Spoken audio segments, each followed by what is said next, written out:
الحمد لله حمدا كثيرا طيبا مباركا فيه نحمده ونستعينه ونؤمن به ونتوكل عليه ونعوذ بالله من شرور أنفسنا وسيئات أعمالنا من يهده الله فلا مضل له ومن يضلل فلا هادي له ونشهد أن لا إله إلا الله وحده لا شريك له ونشهد أن محمدا عبده ورسوله أرسله بالهدى ودين الحق ليظهره على الدين كله ولو كره المشركون اللهم صل على محمد وعلى آل محمد كما صليت على إبراهيم وعلى آل إبراهيم إنك حميد مجيد اللهم بارك على محمد وعلى آل محمد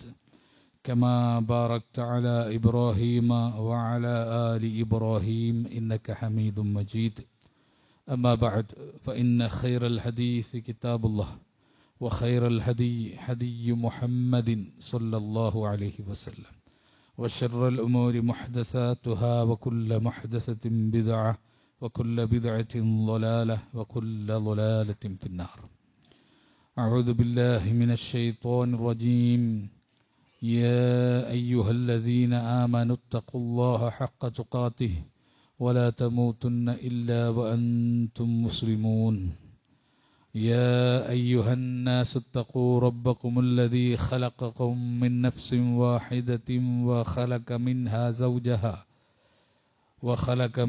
زوجها وبث منهما رجالا كثيرا ونساء واتقوا الله الذي تساءلون به والأرحام إن الله كان عليكم رقيبا يا أيها الذين آمنوا اتقوا الله وقولوا قولا سديدا يصلح لكم أعمالكم ويغفر لكم ذنوبكم ومن يطع الله ورسوله فقد فاز فوزا عظيما بسم الله الرحمن الرحيم وأما من بخل واستغنى وكذب بالحسنى فسنيسره للعسرى وما يغني عنه ماله إذا تردى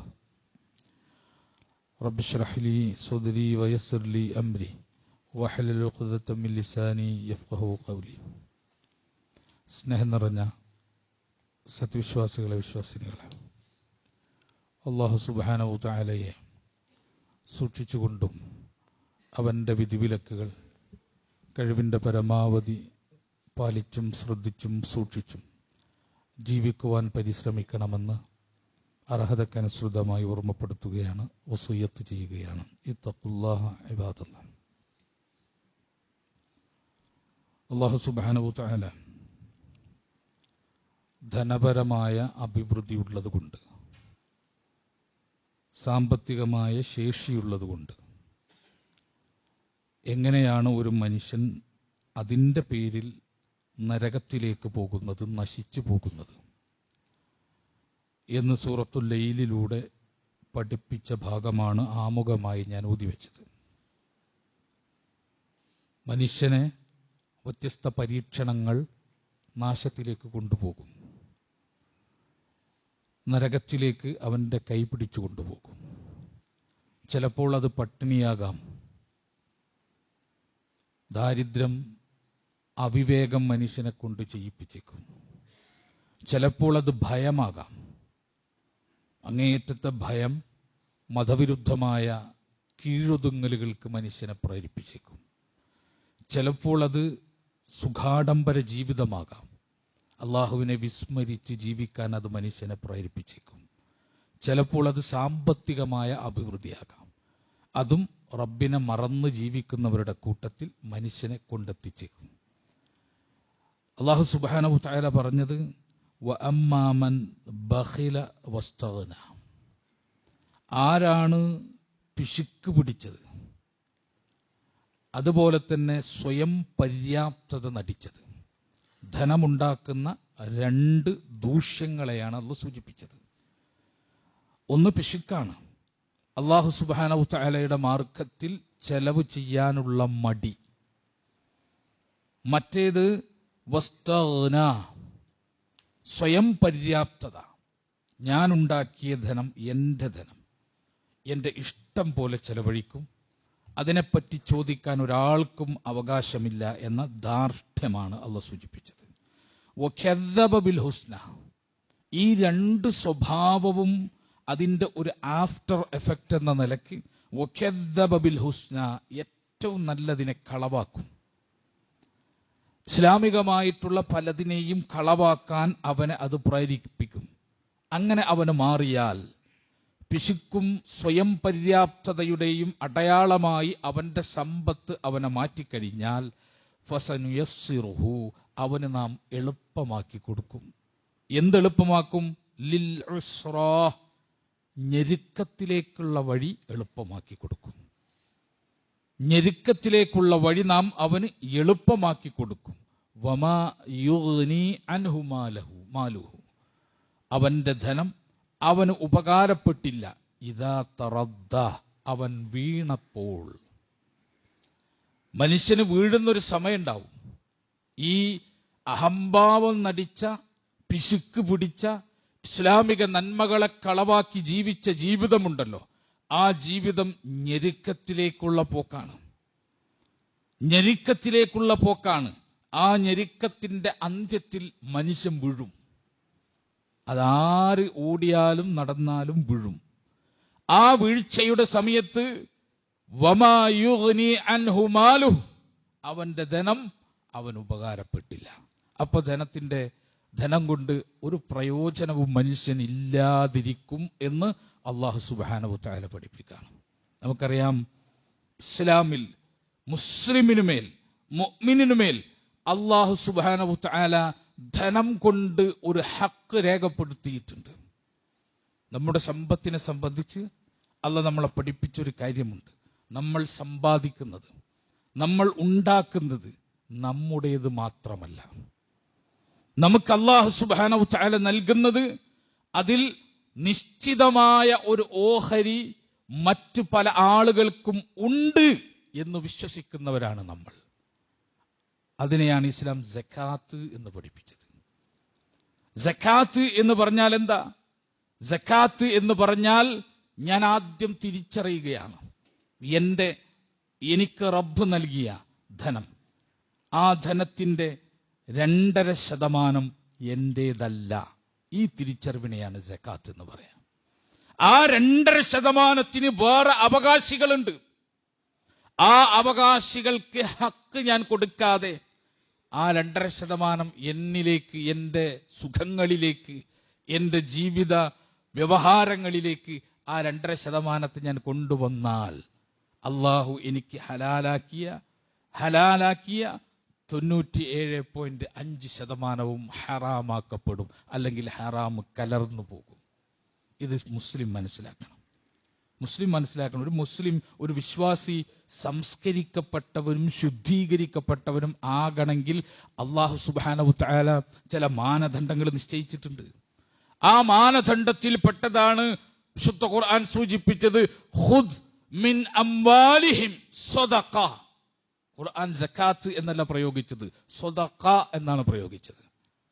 ഖുദ്, പിടിക്കുക, മിൻ അംവാലിഹിം, അവരുടെ ധനത്തിൽ നിന്ന് പിടിക്കുക, സദഖ, സക്കാത്ത് പിടിക്കുക. എന്തിനാണ് സക്കാത്ത് പിടിക്കുന്നത്? തത്വഹിറുഹും വതുസക്കീഹിം ബിഹാ.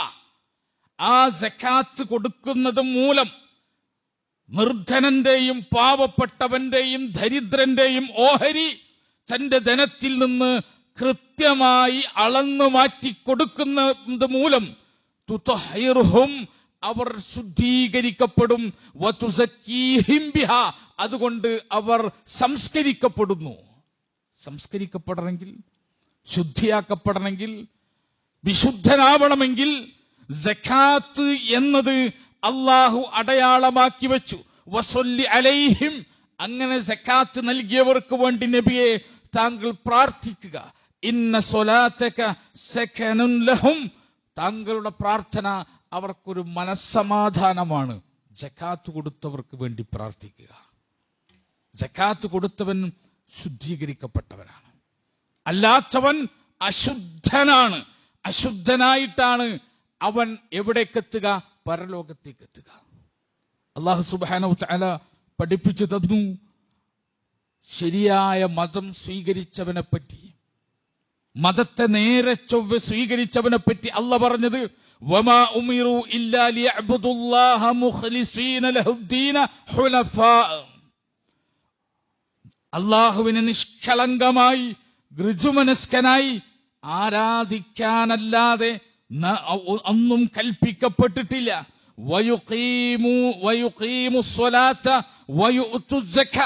സക്കാത്ത് കൊടുക്കാനും നമസ്കാരം നിലനിർത്തപ്പെടാനും വേണ്ടിയിട്ട് കൽപ്പിക്കപ്പെട്ടിരിക്കുന്നു. വദാലിക ദീനുൽ ഖയ്യിം, അതാണ് നേരെ ചൊവ്വായ മതം. നിസ്കരിച്ചൊരുത്തന്റെ മതം നേരെ ചൊവ്വായിട്ടില്ല. പടച്ചവനെ നിഷ്കളങ്കമായി ആരാധിച്ചവന്റെ മതം നേരെ ചൊവ്വയുള്ള മതമായിട്ടില്ല. സക്കാത്ത് കൂടി അവൻ കൊടുക്കുമ്പോഴേ നേരെ ചൊവ്വയുള്ള ദീനിന്റെ ഉടമയായിട്ട് അവന് മാറും. നമുക്ക് ഏറ്റവും പ്രയാസം അതാണ്. കൃത്യമായിട്ട് സക്കാത്ത് നോക്കിയിട്ട് കൊടുക്കാൻ നമുക്ക് മടിയാണ്. പഴയ കാലത്തൊക്കെ നമ്മുടെ സക്കാത്ത് എന്ന് പറഞ്ഞാൽ റമദാനിൽ നമ്മുടെ ഗേറ്റിന്റെ മുൻപിൽ വന്ന് നിൽക്കുന്ന ഭിക്ഷ ചോദിക്കുന്ന ആളുകൾക്ക് കൊടുക്കുന്ന നാണയത്തുട്ടാണ് സക്കാത്ത് എന്ന് കരുതി തന്റെ സക്കാത്ത് പൂർത്തീകരിച്ചു എന്ന് വിചാരിച്ചിരുന്ന ഒരു സൊസൈറ്റിയും ആ സൊസൈറ്റിക്ക് അതിന് ഫിഖ് പറഞ്ഞു കൊടുത്ത പണ്ഡിതന്മാരുള്ള സ്ഥലമാണ് കേരളം. ലോകത്തൊരു സ്ഥലത്ത് ഇങ്ങനെ ഉണ്ടായിട്ടില്ല. റമദാനാകുമ്പോ 10, 200, 500, 600 രൂപ ചില്ലറയാക്കി വീട്ടിൽ കൊണ്ടുവെക്കും. എന്തിനാ? സക്കാത്ത് കൊടുക്കാൻ. നിങ്ങൾ നോക്കണം, സക്കാത്ത് കൊടുക്കാൻ. എന്നിട്ട് വീട്ടിലേക്ക് തെണ്ടി വരുന്ന ആളുകളുടെ കൈകളിലേക്ക് കൊടുക്കുന്ന നാണയത്തുട്ടിനെ സക്കാത്താണെന്ന് തെറ്റിദ്ധരിക്കുകയും ആ തെറ്റിദ്ധാരണക്ക് കയ്യൊപ്പിട്ട ഫിഖിന്റെ കിതാബ് അതിനെ അനുസരിച്ച് വായിച്ചു കൊടുത്ത പണ്ഡിതന്മാരുള്ള സ്ഥലമാണിത്. നമ്മൾ മനസ്സിലാക്കണം, അവിടെ നിന്ന് ഇസ്ലാം പഠിപ്പിച്ച സക്കാത്ത് എന്താണ്. ആ സക്കാത്ത് എന്ന് പറഞ്ഞാൽ എന്റെ ചില്ലറ മാറലല്ല, മറിച്ച് എന്റെ സ്വത്തിനെ ഓരോ വർഷവും, എന്റെ സമ്പാദ്യത്തെ ഓരോ വർഷവും ഞാൻ നോക്കലാണ് സക്കാത്ത്. അല്ലാതെ എന്റെ ഇഷ്ടത്തിനനുസരിച്ച് കൊടുക്കുന്നതല്ല. നിങ്ങൾ നോക്കൂ, സക്കാത്ത് പ്രധാനമായിട്ടും 3 സ്വത്തുക്കളിലാണുള്ളത്. 3 സ്വത്തുക്കളിലാണ് സക്കാത്ത്. 3 തിരിച്ചിട്ടുണ്ട്. 1 കാർഷിക സമ്പത്ത്, 2 കാലി സമ്പത്ത്, 3 പണം. ഇങ്ങനെ 3ലാണ് സക്കാത്ത് കൊടുക്കേണ്ടത്. പണത്തിൽ പെട്ടതാണ് കച്ചവടം. കച്ചവടം ഒരു 4ാമത്തെ ഐറ്റം അല്ല, പണത്തിന്റെ ഒരു ഉപഘടകം മാത്രമാണ് കച്ചവടം എന്ന് പറയുന്നത്. എന്താ പണത്തിന് സക്കാത്ത് കൊടുക്കണം? നമ്മളിൽ പലപ്പോഴും കാർഷിക സമ്പത്ത് ധാരാളമുള്ള ആളുകൾ ഒരു സാമാന്യമായിട്ട് കാണാറില്ല. അല്ലെങ്കിൽ കാലി സമ്പത്ത് ധാരാളമുള്ള ആളുകൾ സാമാന്യമായിട്ട് നമ്മുടെ പ്രദേശങ്ങളിൽ കാണാറില്ല. നമ്മുടെ പ്രദേശങ്ങളിൽ പണം ഉള്ള ആളുകളെയാണ് കാണാൻ. അവരെത്രയാണ് സക്കാത്ത് കൊടുക്കേണ്ടത്? അവർ 500 രൂപ മാറ്റിയിട്ട് ചില്ലറയാക്കിയിട്ട് വീട്ടിൽ തെണ്ടി വരുന്ന ആളുകൾക്ക് കൊടുക്കേണ്ട ഇടപാടാണോ സക്കാത്ത്? റസൂലുള്ളാഹി സ്വല്ലല്ലാഹു അലൈഹി വസല്ലം പറഞ്ഞത് 5 ഊഖിയ അഥവാ 200 ദിർഹം വെള്ളി. 200 ദിർഹം വെള്ളിയുടെ അത്ര പൈസ. 200 ദിർഹം വെള്ളി നമ്മുടെ ഇപ്പോഴത്തെ കണക്ക് വെച്ച് പറഞ്ഞാൽ 590 ഗ്രാം വെള്ളി. റസൂലുള്ളാഹി സ്വല്ലല്ലാഹു അലൈഹി വസല്ലമയുടെ കാലത്ത് 200 ദിർഹം എന്ന് പറഞ്ഞാൽ ഇന്നത്തെ കണക്കനുസരിച്ച് 590 ഗ്രാം വെള്ളി. റമദാൻ 1ന്റെ മാർക്കറ്റ് മൂല്യം 1 ഗ്രാമിന് 98 ആയിരുന്നു. റമദാൻ സക്കാത്തിന്റെ മാസമല്ല, എങ്കിലും സാധാരണ ആളുകളൊക്കെ സക്കാത്ത് കൊടുക്കുന്ന ഒരു മാസമാണ് റമദാൻ. അവരുടെ നിസാബ് ഒരു വർഷം തികയുന്നത് അവർ കണക്കാക്കുന്നത്, അവരുടെ ഹൗല് കണക്കാക്കുന്നത് പലപ്പോഴും ജനങ്ങൾ റമദാനിലായതുകൊണ്ടാണ്. റമദാൻ ഒന്നിന് എന്തായിരുന്നു? 98 രൂപയാണ് 1 ഗ്രാം വെള്ളിക്ക്. എന്ന് പറഞ്ഞാൽ ഏകദേശം 55,000 രൂപ നിങ്ങളെ കയ്യിൽ കഴിഞ്ഞ പ്രാവശ്യം സക്കാത്ത് കൊടുത്തിട്ട് ഒരു ഹൗലെത്തുന്നത്, ഒരു വർഷം പൂർത്തീകരിക്കുന്നതിന്റെ സമയത്ത് 55,000 രൂപ നിങ്ങളെ കയ്യിലുണ്ടെങ്കിൽ അതിന്റെ 2.5% സക്കാത്ത് കൊടുക്കണം. അത് 55,000 എത്ര മുകളിലുണ്ടോ അതിന് മുഴുവൻ 2.5% സക്കാത്ത് കൊടുക്കണം. ഇതാണ് വെള്ളിയുടെ അഥവാ നാണയത്തിന്റെ സക്കാത്ത് എന്ന് പറയുന്നത്.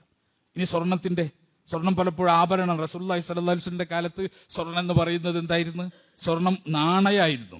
എന്നാൽ ഇന്ന് ആഭരണമാണ്. റസൂലുള്ളാഹി സ്വല്ലല്ലാഹു അലൈഹി വസല്ലം അതിനെപ്പറ്റി പറഞ്ഞെന്താ? 20 ദിനാർ. 20 ദിനാർ ഉണ്ടെങ്കിൽ എന്ന് പറഞ്ഞാൽ ഇന്നത്തെ കണക്കനുസരിച്ച് 85 ഗ്രാം സ്വർണ്ണം ഉണ്ടെങ്കിൽ ഏകദേശം 1.5 പവൻ ഉണ്ടാവും. 1.5 പവൻ സ്വർണ്ണം ഉണ്ടെങ്കിൽ ആ സ്വർണത്തിന് 1.5 പവനിൽ അധികം സ്വർണ്ണം ഉണ്ടെങ്കിൽ അവരെന്ത് ചെയ്യണം? ആ സ്വർണത്തിന്റെ 2.5% സക്കാത്ത് കൊടുക്കണം. അല്ലാത്ത ഒരു വള, അല്ലാത്തൊരു മാല, അല്ലാത്തൊരു കമ്മൽ ഒരു മുസ്ലിം പെണ്ണ് അണിഞ്ഞാൽ നരകത്തിലേക്കുള്ളതാണ്. ഇതൊക്കെ റസൂലുള്ളാഹി സ്വല്ലല്ലാഹു അലൈഹി വസല്ലം അതിനെ പഠിപ്പിച്ചെന്നതാണ്. ആളുകളെ ധാരണ 590 ഗ്രാം വെള്ളി എന്നുള്ളത് ഉലമാക്കളെന്തോ ഫുഖഹാക്കളെന്തോ ഉണ്ടാക്കിയെന്നാ വിചാരിച്ചിരിക്കുന്നത്. അള്ളാന്റെ റസൂല് പറഞ്ഞതെന്നാണ്. അൻ അലി ഇബ്നു അബീ ത്വാലിബ് റളിയല്ലാഹു അൻഹു ഖാല റസൂലുള്ളാഹി സ്വല്ലല്ലാഹു അലൈഹി വസല്ലം, അലി ഇബ്നു അബീ ത്വാലിബ് റളിയല്ലാഹു അൻഹു പറയാ, അല്ലാഹുവിന്റെ റസൂല് പറഞ്ഞു, ഇദാ കാനത് ലകം 100 ദിർഹം, നിന്റെ കയ്യിൽ 200 ദിർഹം ഉണ്ടെങ്കിൽ, വഹാല അലൈഹൽ ഹൗൽ, എന്നിട്ട് ഒരു വർഷം പൂർത്തീകരിച്ച് അതിന്റെ നിസാബ് എത്തിയാൽ, ഫഫീഹാ 5 ദറാഹിം, നീ അതിലെ 5 ദിർഹം അതിനെന്ത് ചെയ്യണം? അതിന് സക്കാത്തായിട്ട് കൊടുക്കണം. വലൈസ അലൈക ശൈഉൻ ഹത്താ യകൂന ലക 20 ദിനാറൻ, നിന്റെ കയ്യിൽ 20 ദിനാർ എത്തിയാൽ, വഹാല അലൈഹൽ ഹൗൽ, എന്നിട്ട് ആ 20 ദിനാർ ഒരു വർഷം പൂർത്തീകരിക്കപ്പെട്ടാൽ, ഫഫീഹാ നിസ്ഫു ദിനാരിൻ, അതിന്റെ 1/2 ദീനാർ നീ അതിനെ വെച്ചിട്ട് എന്ത് കൊടുക്കണം? സക്കാത്ത് കൊടുക്കണം. റവാഹു അബൂദാവൂദ്, ഇമാം അബൂദാവൂദ് ഉദ്ധരിച്ചതാ. അള്ളാന്റെ റസൂല് പറഞ്ഞെന്ന കണക്കാ. അള്ളാന്റെ റസൂല് പറഞ്ഞു തന്ന കണക്കാണിത്. ഈ കണക്കനുസരിച്ച് സക്കാത്ത് കൊടുക്കണം. 1.5 പവനിലധികം സ്വർണ്ണാഭരണം ഉണ്ടായിട്ട് ആളുകൾ ഇപ്പം എന്തറിയോ? ആഭരണത്തിന്റെ സക്കാത്തിൽ ഉണ്ടോ ഇല്ലേ എന്നുള്ള ഫിഖ് തേടി പോവാ. നിങ്ങൾ ആലോചിക്കുക, ആഭരണത്തിന് സക്കാത്ത് ഉണ്ടോ ഇല്ലേ? അത് പഴയ കാലം തൊട്ടേ തർക്കമുണ്ട്. സ്വഹാബികളിൽ തന്നെ 2 അഭിപ്രായമുണ്ട്. ആഭരണത്തിന് സക്കാത്തില്ല എന്ന് പറഞ്ഞവരുണ്ട്, ആഭരണത്തിന് സക്കാത്ത് ഉണ്ടെന്ന് പറഞ്ഞവരുണ്ട്. ആളുകൾ ആഭരണത്തിന് സക്കാത്തില്ല എന്ന അഭിപ്രായം തേടി അതിന്റെ പുറകെ പോയി. എന്തിനാണ് സക്കാത്ത് കൊടുക്കാതിരിക്കാൻ? നിങ്ങൾക്കറിയോ, ആഭരണത്തിന് സക്കാത്തില്ല എന്ന് പറഞ്ഞവരായാലും ആഭരണത്തിന് സക്കാത്തുണ്ട് എന്ന് പറഞ്ഞവരായാലും ഏത് ആഭരണത്തെ പറ്റിയാ പറഞ്ഞത്? നമ്മളെ ലോക്കറിൽ ഇരിക്കുന്ന ആഭരണത്തെ പറ്റിയിട്ടല്ല. വസ്ത്രം പോലെ ഒരു പെണ്ണ് സ്ഥിരം ഉപയോഗിക്കുന്ന ആഭരണം അവൾ മരിച്ചിട്ടല്ലാണ്ട് അവളെ മേത്ത് നൂരൂല. ആ ആഭരണത്തെ പറ്റിയിട്ടാ ചർച്ച. അല്ലാതെ നമ്മുടെ അലമാരിയിൽ പൂട്ടിവെച്ച ആഭരണത്തെ പറ്റിയിട്ട് ഒരു ഫുഖഹാക്കളും ചർച്ച ചെയ്തിട്ടില്ല. ആഭരണത്തിന്റെ സക്കാത്തിനെ പറ്റി അന്വേഷിക്കുമ്പോൾ നമ്മൾ മനസ്സിലാക്കേണ്ടതാണ്, വസ്ത്രം പോലെ എന്ന് പറയാത്തൊരു ചർച്ച ഫുഖഹാക്കൾക്കിടയിലില്ല, മദ്ഹബിനിടയിലില്ല. ഇമാം ഷാഫിഈ പറഞ്ഞിട്ടുണ്ടല്ലോ, അതെ, ഇമാം ഷാഫിഈ പറഞ്ഞിട്ടുണ്ട്. എന്ത് പറഞ്ഞിട്ടുണ്ട്? വസ്ത്രം പോലെ പെണ്ണ് കൊണ്ടടക്കണ ആഭരണം, അതിനെ പറ്റിയിട്ടാ. അത് കൂടിയാൽ എത്ര ഉണ്ടാവും? ഒരു 10-10.5 പവനൊക്കെ തന്നെ അത് കാണും. ഒരു പെണ്ണിന് വസ്ത്രം പോലെ ഉപയോഗിക്കുന്ന ആഭരണം അഥവാ മാറ്റിവെക്കലില്ല. അവള് മരിക്കുമ്പോ ആ സ്വർണം ഊരി അടുത്ത അനന്തരാവകാശിക്ക് കൊടുക്കല. അങ്ങനെ കൊണ്ടടക്കണ ആഭരണം ഉണ്ടല്ലോ, ആ ആഭരണമാണ് പറ്റിയിട്ടാണ് അതിന് സക്കാത്തുണ്ടോ ഇല്ലേ എന്നുള്ള ചർച്ച. അതാ പറഞ്ഞു റസൂലുള്ളാഹി സ്വല്ലല്ലാഹു അലൈഹി വസല്ലം പഠിപ്പിച്ച ഹദീസുകൾ തേടി നമ്മൾ പോയാൽ 85 ഗ്രാമിലധികം അഥവാ 1.5 പവനിലധികം ഒരു പെണ്ണിന് ആഭരണം ഉണ്ടെങ്കിൽ അത് അണിഞ്ഞാലും ശരി അണിഞ്ഞില്ലെങ്കിലും ശരി അവൾ അതിന് സക്കാത്ത് കൊടുക്കുക എന്നത് ബാധ്യതയാണ്. ബാങ്കിൽ ഒരു വർഷം എന്റെ ചെലവ് കഴിഞ്ഞ് എന്റെ ബാങ്ക് ബാലൻസിൽ 1,00,000 രൂപയുണ്ടെങ്കിൽ 2,500, നിങ്ങൾ ആലോചിക്കുക, തുച്ഛമാണ് ഈ സംഖ്യ. ഇത് വലിയ താങ്ങാൻ പറ്റാത്തതല്ല. 1,00,000 രൂപ ഒരു വർഷം എനിക്ക് അല്ലാഹു തന്നു, ഒരു വർഷം പടച്ചോൻ തന്നു. അതിന്റെ ഹൗല് അല്ലെ, വഹാല അലൈഹൽ ഹൗല്, അതിന്റെ ഹൗല് ഒരു വർഷം തികഞ്ഞുന്നത് വരെ എനിക്ക് എന്തും ചെയ്യാം, ഹലാലായത് എന്തുപയോഗിക്കാം, ഹലാലായ എല്ലാ കാര്യങ്ങളും നടത്താം. ആ കാര്യങ്ങൾ നീ നടത്തിയിട്ട് ബാക്കി 590 ഗ്രാം വെള്ളിയുടെ കണക്ക് നോക്കിയാൽ, ഞാൻ പറഞ്ഞില്ല, ഇന്നലെ ഞാൻ നോക്കിയപ്പോ 110 രൂപ ഉണ്ട് വെള്ളിക്ക്. പക്ഷെ ഇന്നലത്തെ നിങ്ങൾ നോക്കണ്ട, റമദാൻ 1 തന്നെ നോക്കാണ് നല്ലത്. അന്ന് 98. ഫക്കീറിന് വേണ്ടിയിട്ടുള്ള പിന്നെ ഇളവാ നമ്മൾ സ്വീകരിക്കേണ്ടത്, കൊടുക്കണവർക്ക് വേണ്ടിയിട്ടുള്ള ഇളവല്ല നമ്മൾ സ്വീകരിക്കേണ്ടത്. അത്രയും തുക, ഒരു 55,000 രൂപ നിങ്ങളെ കയ്യിലുണ്ടെങ്കിൽ, ഇല്ല നിങ്ങളെ കയ്യിൽ ഒരു 40,000 ഉള്ള നിങ്ങൾ കൊടുക്കണ്ട സക്കാത്ത്. 55 രൂപ 590 ഗ്രാം വെള്ളിയുടെ പണം കയ്യിലുണ്ടായിട്ട് സക്കാത്ത് കൊടുക്കാത്തവൻ പിന്നെ റമദാനിന് നോമ്പെടുത്തിട്ട് എന്താ കാര്യം? അവന്റെ നോമ്പ് പടച്ചവൻ സ്വീകരിക്കാൻ പോകുന്നുണ്ടോ? അവന് ആളുകളെ നോമ്പ് ഉറപ്പിച്ചിട്ട് എന്താ കാര്യം? ഒരു നോമ്പ് തുറപ്പിക്കണമെങ്കിൽ ഒരു 5000 രൂപ ചെലവാകും. ഒരു ചെറിയ നോമ്പ് തുറപ്പിക്കണമെങ്കിൽ നമ്മൾ സക്കാത്ത് കൂട്ടിവെക്കാൽ ചിലപ്പോൾ ഒരു 15000 20,000 കൊടുക്കാനുണ്ടാവും. കൊടുക്കൂല. അത് കൊടുക്കാതെ എടുത്തു വെച്ച് അതിങ്ങനെ കൊണ്ടുപോകും. അല്ലാഹു സുബ്ഹാനഹു വ തആല പറഞ്ഞത് എന്തറിയോ? വലാ യഹ്സബന്നല്ലദീന യബ്ഖലൂന ബിമാ ആതാഹും മിൻ ഫളിഹി ഹുവ ഖൈറുൽ ലഹും. പടച്ചോ നൽകിയതിൽ പിശുക്ക് പിടിച്ചിട്ട് ഇങ്ങനെ ഇരിക്കുന്നോ വിചാരിക്കണ്ട, അത് ഖൈറാണ് എന്ന് വിചാരിക്കണ്ട. ബൽ ഹുവ ശർറുൽ ലഹും, അതവന് ഷർറാണ്, തിന്മയാണ്. സയുതവ്വഖൂന മാ ബഖിലു ബിഹി യൗമൽ ഖിയാമ, ഖിയാമത്ത് നാളിൽ അവൻ ആ പിശുക്ക് പിടിച്ചത് അവന്റെ കണ്ടത്തിൽ അല്ലാഹ് അത് അണിയിക്കും, അവന്റെ കഴുത്തിൽ അണിയിക്കും. വല്ലദീന യക്നിസൂന الذهب والفضة ولا ينفقونها في سبيل الله, സ്വർണവും വെള്ളിയും കൂട്ടിവെച്ചിട്ട് ബാങ്കിൽ പണം കൂട്ടിവെച്ചിട്ട് അലമാരിയിലും ലോക്കറിലും ഷെൽഫിലും സ്വർണം പൂട്ടിവെച്ചിട്ട് വലാ യുൻഫിഖൂനഹാ ഫീ സബീലില്ലാ, പടച്ചോന്റെ മാർഗത്തിൽ സകാത്ത് കൊടുക്കാതെ ചെലവഴിക്കാതിരിക്കുന്നവരെ ഫബശ്ശിർഹും ബിഅദാബിൻ അലീം, അവന് വേദനയേറിയ, അവനെ കൊണ്ട് സഹിക്കാൻ കഴിയാത്ത ഒരു ശിക്ഷ പടച്ചവൻ ഒരുക്കി വെച്ചതിനെ പറ്റി അവൻ ഓർത്തുകൊള്ളൂ. യൗമ യുഹ്മാ അലൈഹാ ഫിന്നാരി ജഹന്നം, അവനാ ഒരുക്കി വെച്ചതുണ്ടല്ലോ, ആ സ്വർണവും ആ കറൻസിയും ഉണ്ടല്ലോ, ആ നാണയമുണ്ടല്ലോ, അത് അല്ലാഹു ജഹന്നമിൽ വെച്ച് ചുട്ടുപഴിപ്പിക്കും. അവന്റെ സമ്പാദ്യം ചുട്ടുപഴിപ്പിക്കും. എന്നിട്ട് അതുകൊണ്ട് അവനെ ചൂടുവെക്കും. ജബാബുഹും വജുനൂബുഹും വദുഹൂറുഹും, അവന്റെ നെറ്റിത്തടങ്ങളിലും അവന്റെ പാർശ്വങ്ങളിലും അവന്റെ മുതുകുകളിലും അവൻ കൂട്ടിവെച്ച ധനം പഴുപ്പിച്ച് നരകത്തീയിൽ വെച്ച് പഴിപ്പിച്ച് അവനത് കൊണ്ട് ചൂടുവെക്കും. ഹാദാ മാ കനസ്തും ലിഅൻഫുസികും, ഇതാണ് നീ സ്വന്തത്തിന് വേണ്ടി കൂട്ടിവെച്ച ഒരുക്കി വെച്ച നിന്റെ നിധി. ഫദൂഖു മാ കുൻതും തക്നിസൂൻ, ഇതാ നീ കൂട്ടിവെച്ചത് നീ ആസ്വദിച്ചോ, നീ രുചിച്ചു കൊണ്ടിരുന്നോ എന്ന് അല്ലാഹു സുബ്ഹാനഹു വ തആല പറയുന്ന. നമ്മൾ ആലോചിച്ച് നോക്കൂ, റബ്ബ് സുബ്ഹാനഹു വ തആല അങ്ങേയറ്റം വെറുക്കുന്ന കാര്യം റസൂലുള്ളാഹി സ്വല്ലല്ലാഹു അലൈഹി വസല്ലം പറഞ്ഞെന്തറിയോ?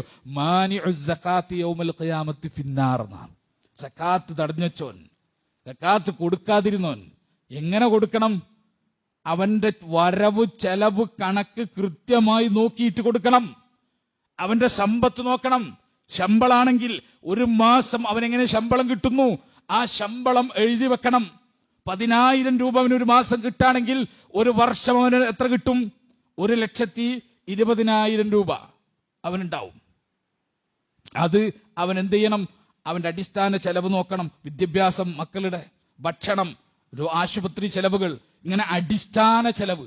അല്ലാതെ അവൻ പാർട്ടി നടത്തിയതും ടൂറ് പോയതും അല്ല. അവന്റെ അടിസ്ഥാന ചെലവ് അവൻ എന്ത് ചെയ്യുക? നോക്കുക. അത് കഴിഞ്ഞ് എത്രയാണോ മിച്ചുള്ളത്, 590 ഗ്രാം വെള്ളിയുടെ കണക്ക് അവന്റെ കയ്യിൽ ബാക്കിയുണ്ടോ? ഉണ്ടെങ്കിൽ അതിന്റെ 2.5% അവൻ സക്കാത്ത് കൊടുത്തിരിക്കും. ഇങ്ങനെയാണ് സക്കാത്ത് കൊടുക്കേണ്ടത്. കച്ചവടക്കാരനാണെങ്കിൽ ഒരു കൊല്ലം അവന്റെ കച്ചവടത്തിന്റെ പണവും കച്ചവടത്തിന്റെ വസ്തുവും അവൻ നോക്കണം, അതിന്റെ മൂല്യം കണക്കാക്കണം. 2.5% അതിനവൻ സക്കാത്ത് കൊടുക്കണം. ഒരു കൊല്ലം കഴിഞ്ഞാൽ അവനത് ചെയ്യണം. ഇത് ചെയ്യാതെ ധനം പൂട്ടിവെക്കുന്നവരെ പറ്റിയിട്ടാണ് റസൂലുള്ളാഹി സ്വല്ലല്ലാഹു അലൈഹി വസല്ലം പഠിപ്പിച്ചത്.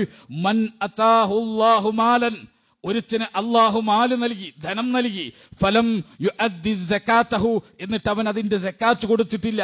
മുശ്ശില ലഹു യൗമൽ ഖിയാമ ശുജാഅൻ അഖറഅ ലഹു സബീബതാനി യുതവഖുഹു യൗമൽ ഖിയാമ, ഖിയാമത്ത് നാളിൽ അവന്റെ ധനമുണ്ടല്ലോ, അത് കണ്ണിന്റെ ഭാഗത്ത് 2 കറുത്ത പുള്ളികളുള്ള ഉഗ്രവിഷമുള്ള ഒരു സർപ്പമായി അവന്റെ കഴുത്തിൽ ചുറ്റിക്കിടക്കണ്ടാവും.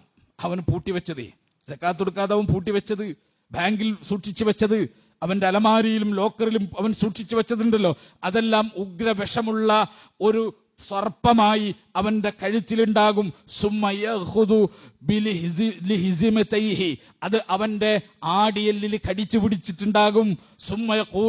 എന്നിട്ട് അത് പറയും, അന മാലുക് അന കൻസുക്, ഞാനാണ് നിന്റെ ധനം, ഞാനാണ് നിന്റെ നിധി എന്ന് പറഞ്ഞുകൊണ്ട് അവന്റെ ആടിയെല്ലിന്റെ കീഴെ അത് കടിച്ചു പിടിച്ചിട്ടുണ്ടായിരിക്കും എന്ന് റസൂലുള്ളാഹി സ്വല്ലല്ലാഹു അലൈഹി വസല്ലം പറയാം. ഏത് ധനാണോ അള്ളാനെ മറന്നിട്ട് കൊടുക്കേണ്ട അവരുടെ ഹക്ക് കൊടുക്കാതിരുന്നത്, അതേ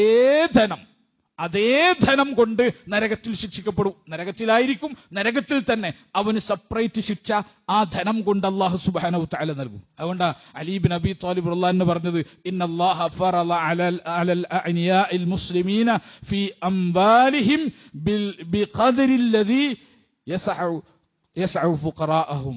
അല്ലാഹു സുബ്ഹാനഹു വ തആല എന്ത് ചെയ്തിട്ടുണ്ട്? ഫുഖറാക്കൾക്ക് മതിയാകുന്ന ഒരു വിഹിതം മുസ്ലിങ്ങളിലെ ധനികന്മാരുടെ മേൽ അള്ളാഹു ഏൽപ്പിച്ചിട്ടുണ്ട്. അവരുടെ ധനത്തിൽ ഒരു ഹക്ക് അവർക്ക് ഏൽപ്പിച്ചിട്ടുണ്ട്. ഫലൻ തുജ്ഹദൽ ഫുഖറാഉ ഇദാ ജാഉ വഅറു ഇല്ലാ ബിമാ യുളയ്യിഉ അഅനിയാഅഹും. പണക്കാരായിട്ടുള്ള ആളുകൾ, ധനികന്മാരായിട്ടുള്ള ആളുകൾ അത് നേരെ ചൊവ്വ നൽകാത്തത് കൊണ്ട്, അവരുടെ പ്രവൃത്തി മൂലമാണ് ഈ സമുദായത്തിൽ ഫുഖറാക്കൾ വിശന്നു പോയത്, ഈ സമുദായത്തിലെ ദരിദ്രന്മാർക്ക് പട്ടിണിയായത്, അവർക്ക് നാണം മറക്കാൻ വസ്ത്രമില്ലാതായത്, അവർ ദുരിതത്തിലായത് ഹക്ക് കൊടുക്കാത്തത് കൊണ്ട് മാത്രമാണ്. അലാ വ ഇന്നല്ലാഹ അസ്സ വജല്ല യുഹാസിബുഹും യൗമൽ ഖിയാമത്തി ഹിസാബൻ ശദീദ. അറിഞ്ഞോ, ഇതിന്റെ പേരിൽ ഈ സമുദായത്തിൽ നേരെ ചൊവ്വ അടിസ്ഥാന ആവശ്യം നിർവഹിക്കാൻ കഴിയാത്ത ഒരു ദരിദ്രനുണ്ടെങ്കിൽ അള്ളാഹു ധനം നൽകിയ ഈ കൂട്ടത്തിലുള്ള എല്ലാവരെയും അള്ളാഹു ഹിസാബ് നടത്തും. ഹിസാബൻ ശദീദ, കഠിനമായിട്ടുള്ള ഹിസാബ്. സുമ്മ യുഅദ്ദിബുഹും അദാബൻ അലീമ, പിന്നീട് അള്ളാഹു കഠിനമായി തന്നെ ശിക്ഷിച്ചു കളയും.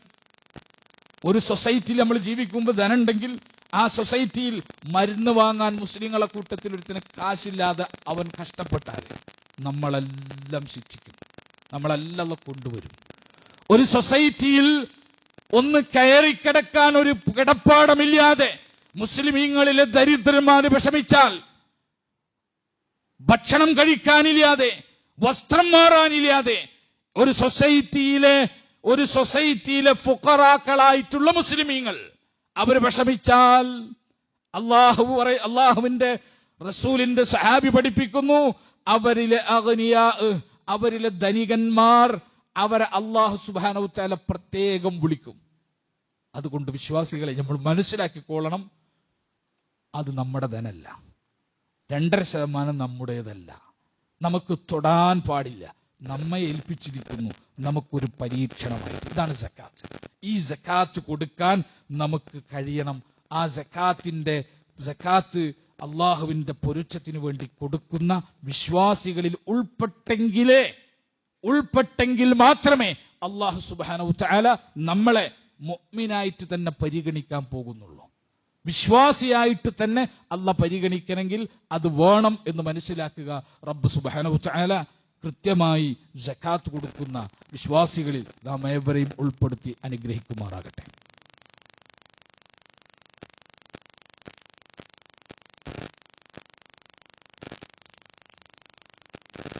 അൽഹംദുലില്ലാഹ് ഹംദൻ കസീറൻ ത്വയ്യിബൻ മുബാറകൻ ഫീഹി വസ്സലാത്തു വസ്സലാമു അലാ ഖാതമിൽ അംബിയാഇ വൽ മുർസലീൻ നബിയ്യിനൽ ഹബീബി മുഹമ്മദിൻ വഅലാ ആലിഹി വസഹ്ബിഹി അജ്മഈൻ.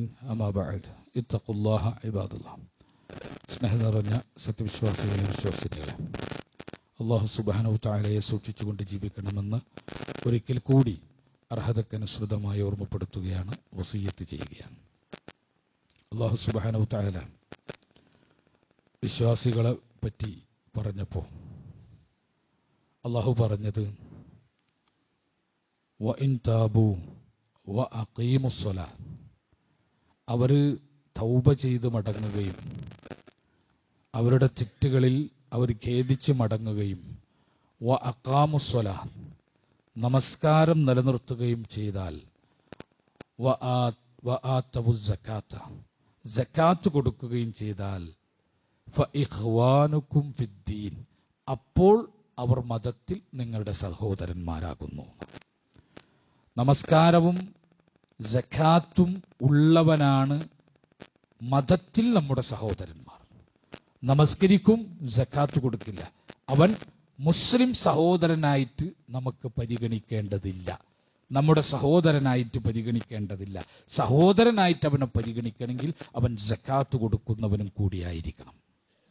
അത്രക്കും ഗൗരവപ്പെട്ട കാര്യമാണ്. ഈ കാര്യമാണ് ഞാൻ നേരത്തെ സൂചിപ്പിച്ചതുപോലെ കേരളത്തിൽ 500 രൂപ മാറി നാണയത്തുട്ടാക്കി വീട്ടു പടിക്കലിലേക്ക് കടന്നു വരുന്ന യാചകന്മാരുടെ കൈകളിലേക്ക് എറിഞ്ഞുകൊടുത്ത നാണയത്തുട്ടോടുകൂടി ഈ വർഷത്തെ സക്കാത്ത് തീർന്നു എന്ന് വിചാരിച്ചിരുന്ന ഒരു സൊസൈറ്റി ആയിരുന്നു കേരളത്തിൽ.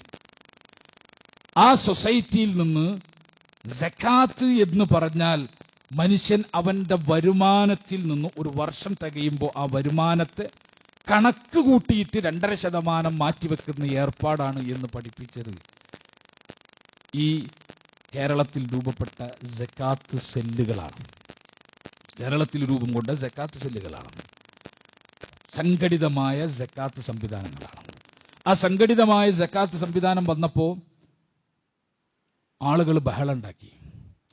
ഇത് ബിദ്അത്താണ്, ഇത് മാതൃകയില്ലാത്തതാണ്, ഇത് റസൂലുള്ളാഹിന്റെ കാലത്ത് ബൈത്തുൽ മാൽ അല്ലാതെ പിന്നെ വേറൊരു സംഘടിത സക്കാത്ത് ഉണ്ടായിട്ടില്ല.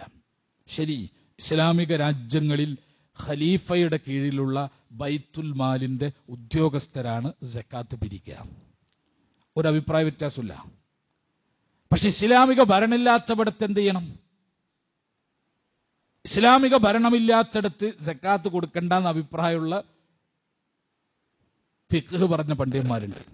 പാളക്കിതാബുകളിൽ ഇസ്ലാമിക ഭരണം വരുമ്പോൾ മാത്രം കൊടുക്കേണ്ട ഏർപ്പാടാണ് എന്ന് പറഞ്ഞവരുണ്ട്. എന്നാൽ കൊടുക്കണം. അതെങ്ങനെ കൊടുക്കാം? വൈയക്തികമായിട്ടും കൊടുക്കാം, വ്യക്തിപരമായിട്ട് എനിക്ക് കൊടുക്കാം. എനിക്ക് എൻ്റെ സ്വത്തിൽ നിന്ന് ഞാൻ കണക്ക് നോക്കിയിട്ട് മറ്റൊരു ദരിദ്രനെ കണ്ടെത്തി അവന്റെ കയ്യിൽ നേർക്ക് നേരെ കൊടുത്താൽ സക്കാത്ത് സ്വഹീഹാവും, ഒരു സംശയമില്ല. പക്ഷേ അതുകൊണ്ട് എന്ത് മാറ്റാണ് കേരളത്തിൽ ഉണ്ടായത്? അതുകൊണ്ട് ഒരു മാറ്റവും കേരളത്തിൽ ഉണ്ടായില്ല. അതുകൊണ്ടാണ് സക്കാത്ത് ശേഖരണ സംവിധാനങ്ങൾ വന്നത്. ഒരു സൊസൈറ്റിയിലെ വിവിധ ധനികന്മാരായിട്ടുള്ള ആളുകളുടെ അടുത്തു പോയി അവരിൽ നിന്ന് സക്കാത്ത് കളക്ട് ചെയ്യുക. വലിയൊരു സംഖ്യ ഉണ്ടാവും. ആ വലിയൊരു സംഖ്യ കൊണ്ട് പാവപ്പെട്ട ആളുകളുടെ ഉപജീവനത്തിന് സാധിക്കും. മറ്റേത് അവന് ഒരു 6 മാസം കഴിയാനുള്ള വക കിട്ടും എന്നല്ലാതെ അവന് സ്വയം പര്യാപ്തനാവാനുള്ള ഒരവസ്ഥ ഉണ്ടായില്ല. എന്നും ഈ വ്യക്തിയുടെ സക്കാത്ത് ആശ്രയിച്ച് അയാൾ സക്കാത്ത് കൊടുക്കുന്ന കാലവും നോക്കി നിൽക്കുന്ന കുറേ ദരിദ്രന്മാരുണ്ടായി എന്നതല്ലാതെ വ്യക്തിപരമായി കൊടുക്കാൻ തുടങ്ങിയപ്പോൾ മാറ്റങ്ങൾ ഉണ്ടായില്ല. പക്ഷെ സക്കാത്ത് സെല്ലുകൾ വന്നപ്പോഴാണ് കേരളത്തിൽ ഒരുപാട് പാവപ്പെട്ട ആളുകൾക്ക് വീടുകളുണ്ടായി, ഒരുപാട് പാവപ്പെട്ട ആളുകൾക്ക് തൊഴിൽ നടത്താനുള്ള ഏർപ്പാടുണ്ടായി, ഉപജീവന മാർഗങ്ങളുണ്ടായി, ഒരുപാട് ആളുകളുടെ വിദ്യാഭ്യാസങ്ങൾ നടന്നത്. അങ്ങനെ വ്യാപകമായ സാമൂഹികമായൊരു വിപ്ലവം ഉണ്ടായി സക്കാത്ത് സെല്ലുകൾ വന്നപ്പോൾ. അപ്പൊ പുതിയ ശബ്ദം പുറപ്പെട്ടിരിക്കുക, സക്കാത്ത് സെല്ല് ബിദ്അത്താണ്, പറ്റൂല, സക്കാത്ത് സെല്ല് പറ്റൂല. നിങ്ങൾ ആലോചിക്കുക, സക്കാത്ത് സെല്ല് എന്ന് പറഞ്ഞാൽ എന്താ? നിങ്ങൾ ഏറ്റവും അടിസ്ഥാനപരമായിട്ട് മനസ്സിലാക്കേണ്ട വിഷയം എന്താ സക്കാത്ത് സെല്ല്? നിങ്ങളിൽ ഒരു ധനികൻ എൻ്റെ കയ്യിൽ അയാളുടെ സക്കാത്ത് ഏൽപ്പിച്ചിട്ട് പാവപ്പെട്ട ഒരാൾക്ക് കൊടുക്കണം എന്ന് പറഞ്ഞാൽ അതിനാണ് ഫിഖിന്റെ ഭാഷയിൽ വക്കാലത്ത് ഏൽപ്പിക്കുക എന്ന് പറയാം. ഫിഖിൽ അതിനെ വക്കാലത്ത് ഏൽപ്പിക്കുക. അപ്പൊ നിങ്ങളെ വക്കാലത്ത് എനിക്കാണ്. നിങ്ങളെ സ്വത്തിൽ നിന്ന് നിങ്ങൾ തന്ന സക്കാത്ത് വിതരണം ചെയ്യേണ്ട ഞാനാണ്. ഞാനത് വിതരണം ചെയ്ത സ്വഹീഹാവും. എല്ലാ ഫിഖിന്റെ പാളക്കിതാബ് എടുത്തു നോക്കിയാലോ അതിൽ കാണാം സ്വഹീഹാണ്. ശരി, നിങ്ങളിൽ 10 പേര് എന്നെ ഏൽപ്പിച്ചാലോ അതും സ്വഹീഹാണ്. നിങ്ങളിൽ 100 പേര് എന്നെ ഏൽപ്പിച്ചാലോ അതും സ്വഹീഹാണ്. ആ 100 പേര് ഏൽപ്പിക്കുന്ന ഞാനാണ് സക്കാത്ത് സെല്ല്. ഇത്ര ഉള്ളതിൽ ഇതിനെ മാറ്റി മറിച്ച് വ്യാഖ്യാനിച്ച് വലിയൊരു നന്മയെയും വലിയൊരു വിപ്ലവത്തെയും ഇല്ലാതാക്കുന്ന ഏർപ്പാട് ആളുകൾ മാറിക്കാറ്റ് വ്യക്തിപരമായിട്ട് കൊടുക്കുക. സക്കാത്തിന്റെ സ്വഭാവം തന്നെ വ്യക്തിക്ക് കൊടുക്കുന്ന ഒരു ഏർപ്പാടല്ല. സക്കാത്ത് സംവിധാനത്തെ പറ്റി പഠിപ്പിക്കുമ്പോൾ പിന്നെ അതിന്റെ സക്കാത്തിന്റെ അവകാശികളെ പറ്റി പറയുന്ന കൂട്ടത്തിൽ സൂറത്ത് തൗബയിൽ കാണാം, വൽ ആമിലീന അലൈഹ, അതിനു വേണ്ടി പണിയെടുക്കുന്ന ആൾക്കാരാണ്. അപ്പൊ കുറെ ആളുകൾ പിരിച്ച് സ്വരൂപിച്ച് കൂട്ടിവെച്ച് കുറെ ആളുകളിലേക്ക് കൈമാറുന്ന ഏർപ്പാടാണ് സക്കാത്ത്. അല്ലാതെ വ്യക്തി പേഴ്സണലായിട്ട് അവന്റെ മുൻപിൽ വന്ന് നിൽക്കുന്ന ആൾക്ക് കൊടുക്കുന്ന ഏർപ്പാടല്ല. ആ സ്വഭാവം കൂടി പരിഗണിക്കുമ്പോൾ സക്കാത്ത് സെല്ലുകൾ അതിന് രണ്ടു ഗുണമുണ്ട്. ഒന്ന്, ബൈത്തുൽ മാലിൽ റസൂലുള്ളാഹി സ്വല്ലല്ലാഹു അലൈഹി വസല്ലമയുടെ കാലത്ത് നടന്ന സക്കാത്ത് പോലെ സക്കാത്ത് പിരിക്കാൻ സഹാബികളെ റസൂലുള്ളാഹിക്കുമായിരുന്നല്ലോ. ഓരോ സഹാബികളും ഓരോ വീടുകളിലേക്ക് ചെല്ലും. അവിടെ ചെന്നിട്ട് അവരുടെ സക്കാത്തിൽ നിന്ന് വിഹിതം പിരിക്കും. ആ വിഹിതവുമായി അവർ റസൂലുള്ളാഹിന്റെ അടുത്തെത്തും. രാഷ്ട്രത്തിന്റെ ബൈത്തുൽ മാലിൽ അത് ശേഖരിച്ചു വെക്കും. ദരിദ്രന്മാർക്ക് വിതരണം ചെയ്യും. ഈ പിരിക്കാൻ പോയ ആമിലീന അലൈഹ എന്ന് പറഞ്ഞ പിന്നെ ആ വിഭാഗത്തിന് എന്തുണ്ടാകും? ഒരു ഓഹരി അതിൽ നിന്ന് അവർക്ക് കൊടുക്കുകയും ചെയ്യും. ഈ ഏർപ്പാട് സക്കാത്ത്. അതുകൊണ്ടാണ് ഇസ്ലാമിക രാജ്യത്ത് പിന്നീട് സക്കാത്ത് സ്വീകരിക്കാൻ ആളില്ലാത്ത ഭരണ സംവിധാനങ്ങൾ ഉണ്ടായി മാറിയ കാലം ചരിത്രത്തിൽ കാണാം. വ്യക്തിക്ക് കൊടുക്കുന്ന ഏർപ്പാടില്ല. ആ സ്വഭാവം നിലനിർത്തുന്നു ഏത്? സക്കാത്ത് സെല്ല് ആ സ്വഭാവം നിലനിർത്തുന്നു. രണ്ടാമത്തേതോ, ഇനി അതിന്റെ ഫിഖ്ഹി സാധ്യത പരിശോധിക്കുകയാണെങ്കിൽ വക്കാലത്തിന്റെ സാധ്യതയാണ്. ആളുകൾക്ക് കൺഫ്യൂഷനാണ്. നിങ്ങൾ ആലോചിച്ച് നോക്കൂ, ഞാനൊരു സക്കാത്ത് കൊടുക്കാൻ നിന്നാൽ പിന്നെ ശരാശരി ധനികനായ ഞാൻ ഒരു സക്കാത്ത് കൊടുക്കാൻ നിന്നാൽ എനിക്ക് കൂടുതൽ കൂടി വന്നാൽ കൊടുക്കാണ്ടാവും എത്ര? 1,02,500 രൂപ. 10 ലക്ഷം മാറ്റിവെച്ചോ? 10 ലക്ഷം മാറ്റിവെച്ച് കഴിഞ്ഞാൽ തന്നെ എത്ര എനിക്ക് കൊടുക്കാനുണ്ടാവും? ഒരു 10-15,000 രൂപന്റെ ഉള്ളിൽ ഒതുങ്ങുന്ന ഒരു സംഖ്യ എനിക്ക് കൊടുക്കാനുണ്ടാവും. ഈ 15,000 രൂപ 100 പേരിൽ നിന്ന് കളക്ട് ചെയ്താൽ എങ്ങനെ ഉണ്ടാവും? 15,000 എന്നെ പോലത്തെ ആളുകൾ കൊടുത്ത സംഖ്യ കളക്ട് ചെയ്താൽ എങ്ങനെ ഉണ്ടാവും? ഒരു മനുഷ്യന് ഒരു വീട് വെച്ചു കൊടുക്കാൻ അത് മതിയില്ലേ? ഒരു മനുഷ്യന് ഉപജീവനത്തിന്റെ ഒരു മാർഗം തുറന്നു കൊടുക്കാൻ അത് മതിയില്ലേ? ഒരു മനുഷ്യന് വിദ്യാഭ്യാസത്തിന്റെ ചെലവ് മുഴുവൻ വഹിക്കാൻ അത് മതിയില്ലേ? ഒരു മനുഷ്യന് പിന്നെ ഏറ്റവും സങ്കീർണമായ ചെലവേറിയ രോഗ സംവിധാന കാര്യങ്ങളിലേക്ക് പിന്നെ ചെലവഴിക്കാൻ അത് മതിയില്ലേ? അത് മതി. അങ്ങനെയാണ് ഇത് പുരോഗമിക്കുക, ഇത് റിസൾട്ട് ഉണ്ടാവും. അങ്ങനെയാണ്. അതിനെ തകർക്കാൻ വേണ്ടിയിട്ടാണ് ഷെയ്ത്താൻ എന്ത് ചെയ്യുന്നത്? ഇത് വ്യക്തി കൊടുത്താൽ മതി, സക്കാത്ത് സെല്ലുകൾ വേണ്ട എന്ന് പറയുന്നത്. കേരളത്തിൽ സക്കാത്ത് സെല്ലുകൾ ഏത് സംഘടനയുടെ ആവട്ടെ, അത് പിന്നെ വ്യക്തികൾ നടത്തുന്നുണ്ട്, സംഘടനകളല്ലാതെ തന്നെ ട്രസ്റ്റുകൾ നടത്തുന്നുണ്ട്, ഏതും ആകട്ടെ, കൂട്ടമായി ധനം കളക്ട് ചെയ്യുകയും അതുപോലെ തന്നെ കൂട്ടമായി ആളുകളിലേക്ക് എത്തിക്കുകയും ചെയ്യുന്ന സംവിധാനം നടത്തിയ ഒരു മൂവ്മെന്റ്, അത് മുന്നോട്ട് വെച്ച ഒരു ചലനം വ്യക്തിക്ക് കൊടുത്തിട്ട് കേരളത്തിൽ കഴിഞ്ഞ 100 കൊല്ലത്തിന്റെ ഉള്ളിൽ ഒരു മാറ്റവും ഉണ്ടായിട്ടില്ല എന്ന് നമുക്കറിയാം. ഇത് എവിടെ കൊണ്ടുപോവാണ്? പഴയ 500 രൂപ മാറി നാണയത്തുട്ടുമായിട്ട് എറാലിക്ക് കാത്തിരിക്കുന്ന ആ പഴയ സക്കാത്ത് സിസ്റ്റം ഉണ്ടല്ലോ, അതിലേക്ക് തിരിച്ചു കൊണ്ടുപോകാൻ പോവാ. അതുകൊണ്ട് വിശ്വാസികളെ, നന്മ നിലനിർത്തണമെങ്കിൽ, നന്മ വ്യാപകമാകണമെങ്കിൽ, നമ്മുടെ നന്മകൾക്ക് റിസൾട്ട് കൂടുതൽ ഉണ്ടാകണമെങ്കിൽ, നമ്മുടെ നന്മ കൊണ്ട് സൊസൈറ്റിയിൽ കൂടുതൽ പ്രതിഫലനം കാണണമെങ്കിൽ സക്കാത്ത് സെല്ലിന്റെ സംവിധാനങ്ങളെ നിങ്ങൾ ആശ്രയിക്കുകയും അതിനെ നിങ്ങൾ വിജയിപ്പിക്കുകയും ചെയ്യണം. അതിന്റെ ദൂഷ്യം എന്താ? ഒരു ദൂഷ്യമില്ല. പിന്നെ സക്കാത്ത് സെല്ലിന്റെ നിങ്ങളെ ഏൽപ്പിച്ച പണം എങ്ങനെ ചെലവഴിച്ചു നിങ്ങൾക്ക് വന്ന് കണക്ക് വാങ്ങാം. നിങ്ങൾക്ക് വന്ന് കണക്ക് ചോദിക്കാം. ആർക്കൊക്കെ കൊടുത്തു, എങ്ങനെയൊക്കെ കൊടുത്തു എന്നുള്ളതിന്റെ ഡീറ്റെയിൽസ് നിങ്ങൾക്ക് കിട്ടും. നിങ്ങളെ പണം ഏത് പാവപ്പെട്ടവരിലേക്കാണ് ഉപയോഗിച്ച്, രോഗികളിലേക്കാണ് ഉപയോഗിച്ച്, മിസ്കീനിലേക്കാണ് ഉപയോഗിച്ചത്, അല്ലെങ്കിൽ വേറെ ഏത് മാർഗത്തിലാണ് ഉപയോഗിച്ചത് എന്നതിന്റെ കൃത്യമായ കണക്ക് നിങ്ങൾക്ക് കിട്ടും. അത് കൃത്യമായിട്ട് ചെലവഴിക്കുകയും ചെയ്യും. അങ്ങനെയാണ് കേരളത്തിലെ സക്കാത്ത് സംവിധാനങ്ങൾ ശക്തമായത്. ആലോചിച്ച് സക്കാത്ത് സംവിധാനം ഇപ്പോ ഉത്തരേന്ത്യയിലേക്ക് കൂടി, അതുകൂടി നമ്മൾ മനസ്സിലാക്കി, ഉത്തരേന്ത്യയിലേക്ക് കൂടി അവിടുത്തെ പാവപ്പെട്ട മുസ്ലിമീങ്ങളായിട്ടുള്ള ആളുകളുടെ പ്രശ്നങ്ങൾ പരിഹരിക്കുന്നതിന് പോലും ഈ സക്കാത്ത് സെല്ല് സംവിധാനങ്ങൾ, ഞാൻ പറഞ്ഞത് ഏതെങ്കിലും ഒരു പ്രത്യേക സംഘടനയുടേതോ പ്രത്യേക ട്രസ്റ്റിൻ്റെതല്ല, ഏതിൻ്റെതായാലും സക്കാത്ത് സെല്ല് സംവിധാനങ്ങൾ അവർക്ക് കൂടി സഹായിക്കാൻ നമ്മുടെ കയ്യിൽ ധനം ഉണ്ടാക്കി തന്നു എന്ന് മനസ്സിലാക്കണം. വ്യക്തിക്ക് കൊടുക്കുന്ന സമ്പ്രദായമായിട്ട് നമ്മൾ ഇരിക്കായിരുന്നെങ്കിൽ നമ്മുടെ നാട്ടിലെ ആ ഗേറ്റ് തുറന്നു വരുന്നവർക്ക് കൊടുക്കുന്ന ആ ചില്ലറത്തുട്ടിൽ ഒതുങ്ങിപ്പോകരുന്ന സക്കാത്ത് അവിടെ നിന്ന് മാറ്റി നന്മയുടെ കിരണങ്ങളെ കെടുത്താൻ നമ്മൾ അനുവദിക്കരുത്. വിശുദ്ധ റമളാനിൽ സക്കാത്ത് കൊടുക്കുന്ന, അതിന് ഹിസാബ് കണക്കാക്കുന്ന, അതിന്റെ ഹൗല് കണക്കാക്കുന്ന ആളുകൾ ഉണ്ടെങ്കിൽ അവർ ചെയ്യേണ്ടത് അവരവരുടെ നാട്ടിലെ സക്കാത്ത് സെല്ലുകളെ സമീപിക്കുകയും കൃത്യമായ നിബന്ധനയോടുകൂടി ഒരു വക്കാലത്ത് ഏൽപ്പിച്ചുകൊണ്ട് അവരിലേക്ക് കൈമാറുകയുമാണ് ചെയ്യേണ്ടത്. അല്ലാഹു സുബ്ഹാനഹു വ തആല നന്മയിൽ സഹകരിക്കാൻ നമുക്ക് തൗഫീഖ് നൽകി അനുഗ്രഹിക്കുമാറാകട്ടെ. അറിഞ്ഞും അറിയാതെയും നമ്മിൽ നിന്ന് പറ്റിപ്പോയിട്ടുള്ള അബദ്ധങ്ങളെല്ലാം റബ്ബ് സുബ്ഹാനഹു വ തആല നമുക്ക് പുറത്തു മാപ്പാക്കി തരുമാറാകട്ടെ. സഹോദരങ്ങളെ, ഈ പള്ളിയുടെ പ്രവർത്തനങ്ങൾ കഴിഞ്ഞ ഖുത്ബയിലും മറ്റൊക്കെ നമ്മൾ സൂചിപ്പിച്ചിരുന്നു. ഇവിടുത്തെ അടിസ്ഥാന ചെലവുകൾ എല്ലാം നടന്നു പോകുന്നത് ഏതാനും കുറച്ച് വ്യക്തികൾ സ്ഥിരമായി നൽകുന്ന സദഖയും ഈ പള്ളിയിലെ പിരിവുകളിൽ നിന്നുമാണ്. അതുകൊണ്ട് നിങ്ങൾ ഓരോരുത്തരും നിങ്ങളാൽ കഴിയുന്ന സംഭാവനകൾ, സ്വതക്കകൾ ഈ ഇതിലേക്ക് നൽകിക്കൊണ്ട് ഇതിനെ സഹകരിക്കണം എന്ന് ഓർമ്മപ്പെടുത്താണ്. അള്ളാഹു സുബ്ഹാനഹു വ തആല നമ്മൾ ചെയ്യുന്ന എല്ലാ ദാനധർമ്മങ്ങളും സ്വീകരിക്കുമാറാകട്ടെ. പരലോകത്ത് പ്രതിഫലം ലഭിക്കുന്ന, പരലോകത്ത് അള്ളാഹു ഇരട്ടിയായി പുണ്യം നൽകുന്ന കർമ്മങ്ങളിൽ നമ്മുടെ ദാനധർമ്മങ്ങളെയും നമ്മുടെ കർമ്മങ്ങളെയും അള്ളാഹു ഉൾപ്പെടുത്തി അനുഗ്രഹിക്കുമാറാകട്ടെ.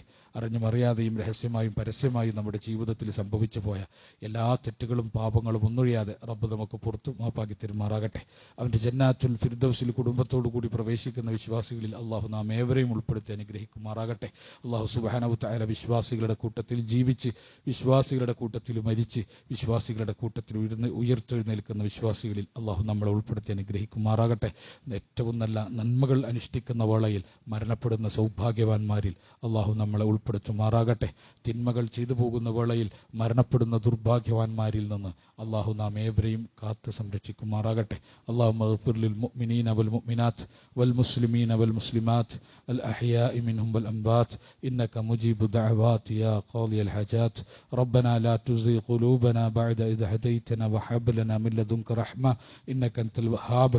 റബ്ബനാ ആതിനാ ഫിദ് ദുനിയ ഹസന വഫിൽ ആഖിറതി ഹസനത വഖിനാ അദാബൻ നാർ. ربنا تقبل منا إنك أنت السميع العليم وتب علينا إنك أنت التواب الرحيم. آمين آمين آمين برحمتك يا أرحم الراحمين. وآخر دعوانا الحمد لله رب العالمين والصلاة والسلام على خاتم الأنبياء والمرسلين.